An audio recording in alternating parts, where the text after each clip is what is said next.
ఒక ప్రాణానికి ఊపిరి పోయగల అవకాశం ఉన్నప్పుడు ఎందుకు వదులుకోవాలి? 16 కోట్ల మీద ఒక ప్రాణం ఆధారపడి ఉంది. పునర్విక పాప కోసం ఫండ్స్ ఇస్తున్న వాళ్ళకి, అలానే కలెక్ట్ చేస్తున్న వారికి నా తరపున చాలా థ్యాంక్స్. నా వైపు నుంచి కుదిరినంత సాయం చేద్దామని చెప్పి మా యూనివర్సిటీలో ఒక్క 3 hours ఫండ్స్ కలెక్ట్ చేద్దామని ఫిక్స్ అయ్యాను. ప్రతి ఒక్క మనిషిలోనూ దేవుడు ఉంటాడు. కష్టంలో ఉన్న వాళ్ళకి సహాయం చేయాలనుకునే వాళ్ళలో దేవుడు ఉంటాడు.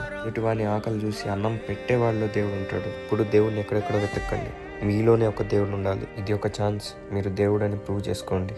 మీకు తోచినంత సహాయం చేయండి. పునర్విక అమ్మ నాన్న స్థానంలో ఉండి ఆలోచించండి. ఫేట్ అంటారు తెలుసా?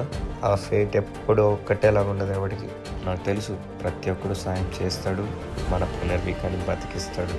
నా చిట్టి తల్లి పునర్వికకి మళ్ళీ మనం పునర్జన్మనిద్దాం. 3 hours ఫండ్ కలెక్ట్ చేశాననుకో, ఈ తమిళ అబ్బాయి హెల్ప్ చేస్తాడు. Thank you Naveen.